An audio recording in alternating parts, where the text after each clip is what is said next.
सच्चा भक्त ईश्वर को हमेशा बांध देता है। क्या कलयुग में सुकन्या जैसी कोई और भी भक्त है देव, जिसके भक्ति में स्वयं उसके भगवान भी मजबूर हो जाए।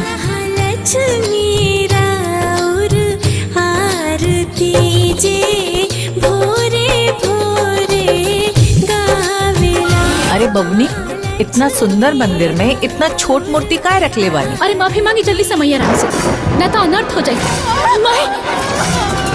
हम रोज से हाथ जोड़ के कहतन माफ कर दिए लोग। ये हमने के पहली ग्राहक है और कहल जाला कि पहली ग्राहक भगवान के बराबर होला। अच्छा अच्छा, जौन हम सोच लेनी ना, ओकरा के ब्रह्मा जी भी ना बदल सकेनी। तेरा जोन मन में आता वही करता तू। पाँच सुहागिन पाँच पनवा पतैया के, पाँच सुहागिन पाँच पनवा पतैया के, पाँचे अवध के कुदार जनक जी के।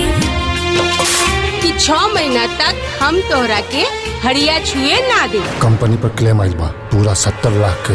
हम तरह से हाथ जोड़ता नहीं, अपना बाबूजी से पैसा मांगा दो ना। अरे दुल्हन, बाबूजी से कुछ बातचीत भइल ह? एगो रिश्तेदार के दुख में देख के दूसरा रिश्तेदार सुखी कैसे रह सकता? लिख दी सारा संपत्ति उनका के, और हम जन मेहनत के लिए बनी और कोनो वैल्यू नहीं। अबले ते हमार माई वाला रूप देखली, अब देखबे ते सास के नफरत। हमरा माई बाबूजी के हमरा चाचा चाची पे एकदम अंधा विश्वास बा। ई देखा कहा, जकरा जकरा नाम के घंटी बाजी नू ओकरा लगे फौरन पहुँचे के पड़ी। हम तो सोच ले रानी कि नैहर जैसन प्यार ससुराल में भी मिली, लेकिन एजा था।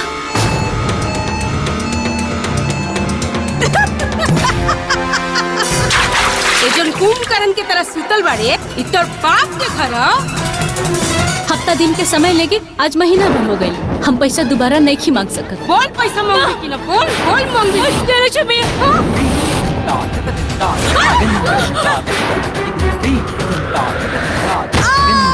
मम्मी, हमने सब मिल के ओकरा के निपटा देवे के चाहिए।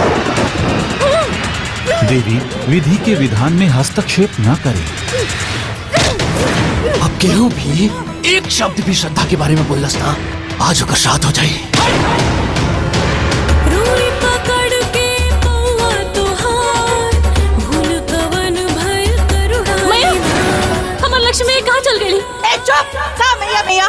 माई करी तुहसे गुहार, जय जय जय जय माँ लक्ष्मी, जय जय जय माँ।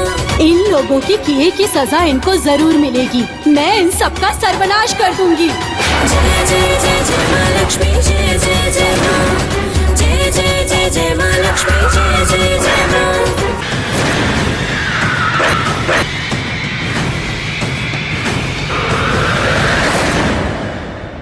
आज हमारा मन बहुत घबराता मैया, हमारा दोनों परिवार के सुरक्षित रखब मैया। जय जय जय माँ लक्ष्मी, जय जय जय माँ, जय जय जय जय माँ लक्ष्मी, जय जय जय माँ। आपन पसंदीदा फिल्म देखे खातिर डाउनलोड करी दंगल प्ले ऐप।